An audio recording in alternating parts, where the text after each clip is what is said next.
Ал Сайдар жақсы жаңалықты бастап айтқанмен өзі сүлесоқ сылбыр жатты. Алтыншаштың өз ұсынысынан бас тартыңқырап, мұны кері қайтарғаны көңіліне жақпай қойды. Не керек, күннен күнге қарадай жүріп, Алтыншаш екеуінің аралары суығандай көрінді. Үйленуге ұсыныс айтқаным сол екен, не жазып қалдым, неге өзгеріп сала берді? Мен шынымен қызды асықтырған шығармын деп ойлады Сайдар. Кешке қыз телефонын зорға көтерді. Сайдар ата-анасының өтініші бойынша болашақ келіндерін танысуға шақырып жатқандарын айтты. Өзіңнің ойыңды айт, менің әке-шешем ашық адамдар. Екеуміздің шешімімізбен келіседі. Көптен күткен қуаныштары ғой. Сені сырттан ғана танып жүре береміз бе? Көрсет деп қоймай жатыр. Қыз сәл үнсіздіктен кейін, жарайды, мені келеді деп айта бер. Ертең жұмыстан шыққан соң бірге барайық деді. Ертең болатын күнді Сайдар асыға күтті. Айдай сұлу қалыңдығын ата-анасына таныстырмақшы. Иә, Алтыншашпен де келісемін. Әзірге қызбен жігіт боп жүре тұрайық десе, сүйген адамымды өмір бақи күтуге дайынмын деп қойды. Анасы бүгін жұмысынан ертерек келіп, дастархан жайды. Белгіленген уақытта ұлы мен болашақ келініміз болады деген қыз да кіріп келді. Алтыншашты мұнша ұялшақ кейіп танытты деп ойламапты. Әрбір сөзін қысыла қымтырла, көзін тіктей алмай, біресе күмілжіп, біресе қобалжып жауап беріп отырды. Астан кейін анасы отбасылық альбомды алып, жастарға көрсете бастады. Қазір ғой сендер фотоларды түсіріп ноутбукке, компьютерге жүктеп салып жатасыңдар. Ал біздің отбасылық барлық естеліктер осы альбомның ішінде. Суреттерді ыждағаттылықпен мұқият орналастырған екен. Біздің 3 ұлымыз болған. Үлкен ұлымыздан кішкентай 2 жасар кезінде айырылып қалдық. Көп ауырған да жоқ, не болғанын өзімізде түсінбей қалдық. Кейін үлкендер көз тиген, арулап жуғанда арқасынан, жотасынан 2 қара дақты байқадық деді. Кейіннен 2-ші ұлымыз болып қатты қуанып едік. Сол баламыз мектеп ауласындағы ойын алаңында темірлерге шығып, абайсызда қолы тайып кетті де басымен түсіпті. Сол жерде бірден көз жұмыпты. Мына суреттер сол ұлдарымнан қалған естеліктер ғана. Сайдардың анасы әңгімесін үлкен қайғыға, зарға толтырып айтты. Алтыншаш отырған орнында демала алмай қалғандай болды. Ендігі бар қызығымыз Сайдар. Осы баламыз үшін күндіз түні дұға етеміз. Құдай бізге осы перзентімізді өмірлі, ғұмырлы, үбірлі, шүбірлі ұрпақты етіп берсе екен дейміз. Анасының осы сөзді айтуы мұң екен. Алтыншаш орнынан атып тұрып, жуынатын бөлмеге қарай жүгірді. Лоқсып, жүрегі айнып, жылап бара жатқандай көрінді. Анасы мен әкесі Сайдарға қарады. Жаңа жеген тамағынан бірдеңе жақпай қалды екен, не боп қалды? Сайдар Алтыншаштың соңынан барып еді, есігін іліп алған екен. Қайтып кеп анасының жанына отырды. Анасы бұған жалт қарап, әлде қыздың аяғы ауыр ма? Токсикоз уақыты ма еді? Деп баласына жалт қарады. Сайдар, жоға, ондай ештеңе жоқ, бұлай дегеніңіз не деп сасып қалды. Әкесі де орнынан қозғалып, несін жасырасың? Қазіргі жастарды түсінеміз, біз қуанбасақ ренжімейміз. Қайта тездетіп, құдалармен тойдың қамын сөйлесейік, деп қарап отыр. Сайдар қаратай отырып, ата-анасынан қысылды. Ғалия екеуінің арасында ондай қарым-қатынас болмап еді. Жігіт боп оны шын сүйгені сонша, қыздың ар-ожданына тиетін ештеме жасаған емес еді. Осы кезде Алтыншаш орталарына қайтып келді. Кешіріңіздер, мен өзімді жайсыз сезініп тұрмын. Сайдар, мен үйге қайтайыншы, деді. Анасына қарап, сіздің қолыңыздан ас ішіп, сіздердей адамдармен дәм-тұздас болғаныма шексіз ризамын. Сіздерге рахмет. Сайдар өте жақсы жігіт. Сіздер оның тек бақытты болғанын ғана көру керексіздер. Және өзіңіз айтқандай ол ұзақ та баянды өмір сүретін болады. Қыздың көзіне жас келді. Демнің арасында Мына қыздың әрекеті мен қылығы Сайдарды ойландырып жіберді. Сөйтті де: «Сайдар, мені жеткізіп салшы», деді. Ата-анасымен тездетіп қоштасып, үйден шыққанша асықты. Анасы өбектеп жатыр: «Жарайды қалқам-ау, әйтеуір ауырып қалмаш, той қамын тағы да кездесіп сөйлесерміз», деп қала берді. Сыртқа шыққан бойда қыз солқылдап жылай берді. Сайдардың шыдамы таусылды. Қызды жұлқи тоқтатып, оны өзіне қаратып алды. «Осылай ішімдегіні білдеп жүре бересің ба? Әлде маған шыныңды айтасың ба? Сен білетін Алтыншаш емес. Тіптен күннен күнге өзгеріп баратсың. Мен сені тани алатын емеспін.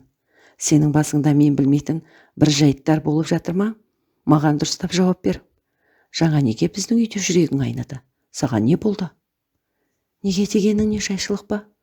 Анаңның сөздері, сенің ағаларыңның қайтыс болып кеткені жүрегіме ауыр тиді. Сен ұзақ өмір сүруге тиіссің ғой». «Сайдар, саған біреу мені аз өмір сүреді деді ма? Ал жарайды, байқадық. Ауыр әңгімелерге сезімталдығың жоғары екен. Бірақ саған одан да басқа бірдемелер әсер етіп жүрген сияқты. Айтшы, айта қойшы. Айтшы ғане, енді не нәрсе жаныңды мазалап жүрген? Маған айтпағанда кімге айтасың?» Қыз ернін қатты қысып, дыбысын шығарғысы келмегендей жылап жіберді. Жігітін құшақтап: «Саған айтатын еш нәрсем жоқ. Тек сені барынша шын сүйіп қалғанымды түсіндім. Енді сенен айырылып қаламын ба деп қорқып жылаймын», деді. Сайдар тынысы кеңейіп, мынадай сезімге толы сөздерді естігенде толқи түсіп, Алтыншашты құшақтай алды. «Ай, әйелдер, не деген жаның нәзік үркек едің, қорықпа, алаңдама, мен сенімен біргемін», деп құшақтай жұбатып тұрды. Екеуі жаяулатып қыздың үйіне де келіп қалды. Алтыншаш далада ұзақ тұрғысы келмеді. Қоштасып, үйіне қарай жылдам басып кіріп кетті. Сайдар көңілі орнына түскендей болды. Осыншама шектен тыс алаңдаушылық нағыз сезімтал қыздарда ғана болатын шығар. Менің Алтыншашым басқалардан өзгеше. Нәп-нәзік махаббатыңнан айналдым деп түн жамылып келе жатты. Ал түн оған басқаша жауабын дайындап қойғандай. Бұлтты түнек аспанның арасынан сартылдай соққан найзағайымен аспан мен жердің арасын жарқылдатып жіберді. Сайдар еріксіз бойын суық шарпығандай үйіне жүгіріп келді. Ертесіне Алтыншаштың өз ұйымынан келесі кезекті тапсырмалар алып, бұған жасалып жатқан қысастығынан бейхабар еді. Алтыншаш сол түні жылап шықты. Алдыңғы екі тапсырмасын тез әрі ешқандай қиналыссыз орындағанды. Оған тек жұмысы үшін алған ақшасы ғана қызық болған еді. Әр қалада бір ғана жұмыс орындайды, сосын іздерін жасырып ұзақ жатады. Бұл денсаулығы мықты, салауатты өмір сүретін жігіттерді торына түсіреді. Қан тобын біліп береді, сосын дәрі салып, сусын береді де ұйықтатып тастайды. Қалған жұмысты басқалар орындайды. Кейде апара жатқаны оның ішкі органдарын кімге ауыстырады, онда шаруасы болмайтын. Өйткені тапсырма солай. Бірақ алдыңғы екі жігітті тобындағылар өздері тауып берген. Бұлар қылмыс әлеміне қатысы барлар, қоғамға зиянын тигізетіндер. Сен мына былыққан қаладан бір арамзаны болса да тазалайсың деген. Ал Сайдармен кездесіп жүргенін біліп қойғаннан кейін, кезекті тапсыратын адамың осы болсын, әрі қарай жұмыс жаса деген тапсырма келді. Алтыншаш оларды ығынан қайтарармын деп үміттенген. Сен енді бізбен біргесің. Біздің және өзіңнің не істеп жүргеніңді біле тұра, осы жерден тоқтап, өзіңше жақсы өмір сүргің келеді ма? Есіңде болсын, біз сені бұлайша еркіңмен жіберіп қоя салмаймыз. Жігіт сымағыңды бәрібір біз тірідей аламыз. Ал сені соңынан артынан өткіземіз. Таңдау өзіңде, деп кесіп айтты. Алтыншаштың жаны тығырыққа тірелді. Сайдар үйленуге ұсыныс жасағанда, анасы алдыңғы екі баласынан айырылып, осының тілеуін тілеп отырғанда, мұның жүрегі езіліп, қан жылап еді. Енді міне, өзінің ұйымына кездескен күнді сол маңдайына сор боп тиген қарғыс атқыр қу дүниенің соңында жағдайын жақсартып алу үшін ақшаға малданған айуан сияқты сезінді өзін. Сонымен не керек? Алтыншаш таң атысымен Сайдарды көктемде, жазда жастардың сүйікті демалыс орнына айналған паркке шақырды.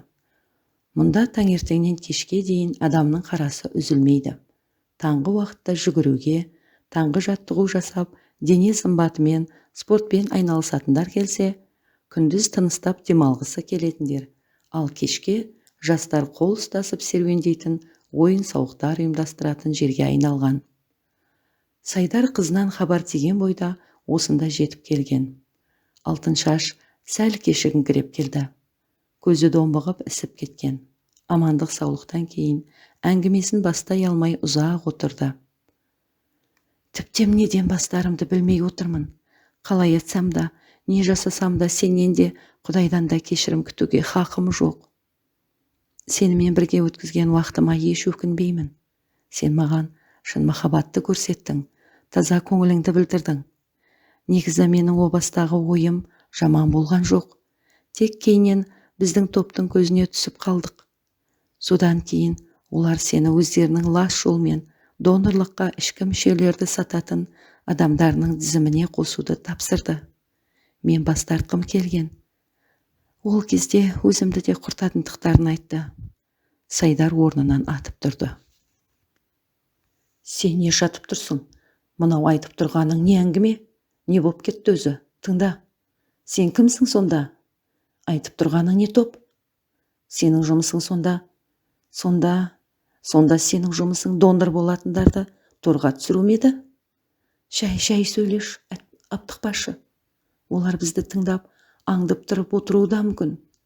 Менің де бұлай өмір сүргім келмейді. Осы жерден тоқтатсам деймін. Сенің ұялы телефоныңа файлдар жіберемін. Онда мен өзім білетін қылмыстық топтың мүшелерін шетелде қандай компаниялармен жұмыс жасайтынын ашып айттым. Бұл жақта оларға кім көмектесетінін білмеймін. Бірақ донор мүшелердің шетелге шығатыны анық. Бір әңгімелерінде естіп қалғам. Біздің жұмысымыз сондай адамдарды тауып, мүмкін болса медициналық барлық мәліметтерін анықтау және дымын білдірмей ұйықтатып, сол адамдарды өткізу. Ал келесі топ тауарды бүлдірмей шетелге шығарумен айналысады. Сайдар бет-аузын, маңдайын, көзін алақанымен айналдыра берді. Өз құлағына өзі сенбей, көзі шегірейе шығып, Алтыншашқа қарады. Ал шыныңды айтқан болдың, бұдан не өзгерді? Сені де мені де қармақтарына салып алып кете беретін сияқты ғой. Алтыншаш, жоқ алып кетпейді. Телефоныңдағы мәліметтерді полицияға апарасың. Ал мен сені кешке ұйықтатып өткізуге дайын екенімді айтып, ол жаққа хабар беремін. Ол топты қылмыс үстінде ұстай алса, жақсы болар еді. Мен күнәмді толық мойындап полицияға берілемін. Сенің отбасыңа бақыт сыйлауға менің шамамда хақым да жоқ. Өткен жолы анаңның отбасылық суреттерді көрсетіп, 3 ұлынан сен ғана қалдың дегенде, жаным жаншыла езілгенін білсең ғой. Сайдар әбден еңсесі түсіп, басы салбырап отыра берді. Жүрейік өтінем, мені үйге апарып тасташы, деді Алтыншаш. Сайдар сүйретіле орнынан тұрды. Қыз мұны бұрынғыша қолтықтай ұстап, жанына жақын жүргісі келген. Сайдар қыздың қолын қағып жіберді. 3 айға созылған махаббатының жалған болғаны ма? Мүлдем бұл қыздан сезіктенетін ештеңе байқамапты. Оны керісінше аңғал, бала сияқты көретін. Соңғы кездері ғана ішімдегіні білдегендей үндеме қалай беретін еді. Әлде осы адамға сенгіш аңғалдығынан қылмыскерлерге алданып орталарына түсіп қалды ма екен? Мұның машинасы, тұрып жатқан пәтері бәрі арам ақшамен келгені ма? Ал ата-анасы ше? Қыздарының осындай озбырлығын байқай алды ма екен? Сенің ата-анаң әрине бұл тірлігінен хабары жоқ қой, солай ма? Мен балалар үйінен шыққанмын, анамды көргенде емеспін. Мені шақалақ күйімде балалар үйінің алдына қалдырып кеткен екен. Әке шешем бар, батыстың адамдарымыз дегенімде өтірік. Тамаша әртіс екенсің. Түптем ақша дегенде селт етпестен біреудің жанын қия салу сендер үшін шот емес сияқты ғой. Әрі қарайда қиналмай жүре бермедің бе? Маған келгенде неменеге тоқтадың? Бұл кезде Сайдар өз өмірі үшін ғана, өз намысы үшін ғана сөйлеп тұрды. Жүре алмадым әрі қарай. Өйткені мен сені шын сүйіп қалдым. Өзім өліп кетсем де, сенің аман есен өмір сүргеніңді қалаймын. Құдай ақы бар ғой, бұл менің басымдағы емес, детектив кино көріп отқандаймын. Қараш, айтарға сөзім жоқ. Сайдар, мен сенен кешірім күткен жоқпын. Қайта осылай суық қоштасқанымыз дұрыс болды. Осыншама сүрлеусіз, мағынасыз тағдырыма шын сезіміңмен сенім білдіргенің үшін рахмет. Өмір маған өтірік күлуді, жан жарамды тырнамай басуды, салқын қанды болуды, тіптен екі жүзді болуды да үйретіп тастаған. Тас шетімнің қорғанышы осы қаруларым деп ойлайтынмын. Бірақ сен менің ойымды өзгерттің. Әттең, екеуміз ертерек кездескенде мен бұлайынша суыт жолға түсіп, тұс алып қалмас бедім, бәрі басқаша болар меді. Осылай деді де, лездемде төмен қарап тұрған жүзін көтеріп алды. Міз бақпастан жігітке тура қарады. Қыздың жанары осыншама отты болар меді. Көзінен ұшқын байқалды. Кешке дейін файлдарды өткіз. Бүгін маған берілген соңғы күн межесіне жетеді. Сені өткізу керекпін. Бүгін мен тұратын пәтерде бәрі бітуі керек. Түнделетіп сені ұйықтатып тастадым деп хабар бергеннен кейін сыбайластарым келеді. Уайымдама, мен сенен бұрын полицияға барып қойғанмын.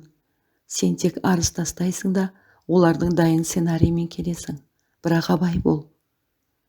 Сені ұйықтатқаннан кейін оянып, есіңді жинап алсаң, қозғалмастан көзіңді жұмып жата бер. Әйтпесе қиындық тууы мүмкін. Ал сен ше, сені де алып кете ма? Жоқ, мен пәтерде қаламын. Әзірге шартты түрде ғана. Осы іс біткенше бостандықтамын.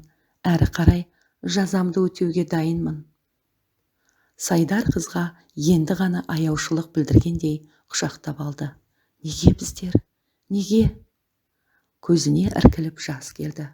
Жігіт болса да, нәті ет пен сүйектен жаралған бұл да бір пенде ғой. Жігіттің көз жасы қыздың шашына бірар тамшы боп түсіп жатты. Екеуі осылай қоштасып, екі жаққа кетті. Сайдар жұмысында жарты сағатта отыра алмады. Енді ғана басшылықтан сұранайын деп қозғалып еді. Бұған шұғыл түрде ішкі істер бөлімінен келу керек деген хабарлама келді. Полиция бөлімінде Сайдарды күткендей бәрі дайын отыр екен. Тиісті мамандарын шақырып, Сайдармен жұмыстар жүргізді. Егжей-тегжейлеп уақыт кезеңдерінің басқа да жағдайлардың болуына дейін түсіндіріп жатты. Сендер бару керек тиісті жерге жеткенде ғана арнайы жасақ келіп, барлығын қылмыс үстінде қолға түсіреді. Оған дейін қаныпезерлермен бір өзің ғана боласың, абай бол деп ескертті. Қайтадан жұмысына барып отырды. Кешкі уақытқа жету бұл үшін қиямет қайым. Уақыт өтіп болмады. Әке шешесіне де бүгін жұмыстан кеш келетінін айтып, уайымдамай отырыңыздар деп қойды. Әйтеуір кешкі мезгілге де жетті ау. Шыға салып қыздың үйіне қарай таксиге отырды. Алтыншаштың пәтеріне жеткенде өзін соншалықты жайсыз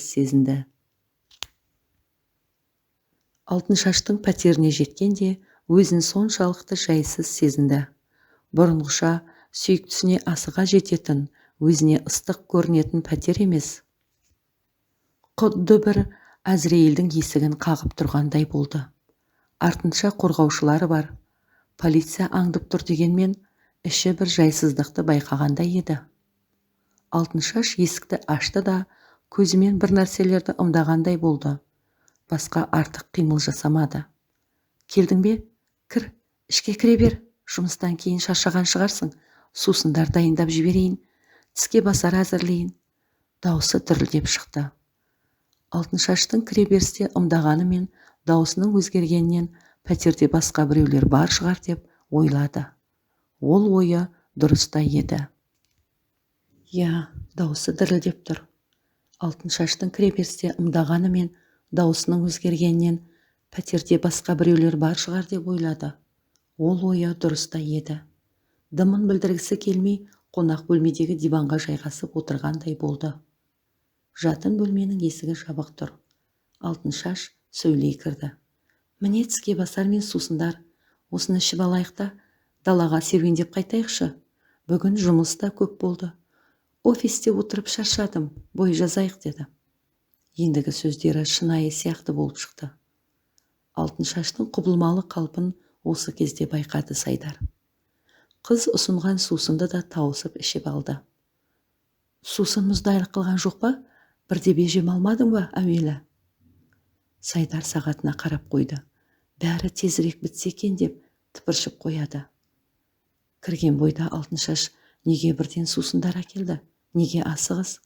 Мұнда бір шикілік бар сияқты деп ойлады.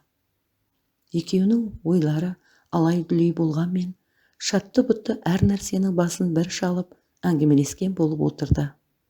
Сол-ақ екен, Сайдардың оң жақ шекесі дыз етіп шаншығандай болды. Әрі қарай көзі қарауытып бара жатты. Бүгіндікке ас батпай, оның үстіне кешке дейін еш нәрсе жемеген, келе сала әлгі сусынды қағып салған соң ауыр әсер еткен болу керек. Сайдар әрі қарай ештеме көрген де, сезген де жоқ. Ал шынтуайтында қылмыскерлер бүгінгі тауарды ертерек алып кету керек екен. Тапсырма солай жедел келіпті. Бір жағынан Алтыншашта сенімдерінен шыға бастаған сияқты. Жатын бөлмеден 3 жігіт бірдей атып шықты.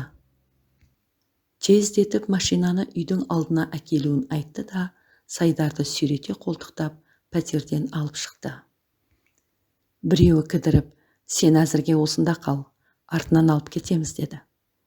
Бақылаушы полиция тобы кезектесіп, бұлардың соңдарынан ілесіп отырды. Қылмыс тобының баратын жері қаланың шетіндегі 2 қабатты үйдің астындағы жер төлесіне жабдықталған жасырын қажетті медициналық құрылғылары қойылған орын болып шықты. Сайдарды скальпіге алмай тұрып, арнайы жасақ кіріп үлгерген. Бейшара жігіт осылайша ажал аузынан қайтқан. Бұл ес жиып оянғанша полицияда жедел жәрдем де келіпті. Бұған система құйып жатқызып тастаған. Организмнің алдыңғы удан тазалап жатқан болар деп топшылады. Ашық тұрған жедел жәрдем есігінен сыртта, жерде, етпетінен түсіп жатқан қылмыскерлерді көрді. Бәрі бітіпті ғой деп, Құдайға шүкіршілік айтты. Сөйтті де Алтыншаш есіне түсіп кетті. Ол кезде қызды басқа жедел жәрдем жансыз денесін салып алып кетіп бара жатқан еді. Сайдарды тажалмен тартысып құтқарсам болды. Өзім адал өмір сүруге лайық емеспін, өліп кетсем де аралдында шындығымен таласқа түсем деп шырқырапты. Пәтерінде қалуын қалдырса да, 3-ші жауыз артық куәгер деп есептеп, балконнан қызды итеріп жіберген екен. Міне осылай Сайдардың биылғы махаббат көктемі есеңгіретіп өте шықты. Келесі көктемнен бір жақсылық келе ма? Басқаға деген махаббаты ояна ма? Ол жағы бір Құдайға ғана аян еді. Арада айлар өтті. Осының бәрін мүлдем ұмыту үшін шет елге ел асып, алысқа саяхаттап, басқа жаққа уақытша қоныс аударуға шешім шығарды.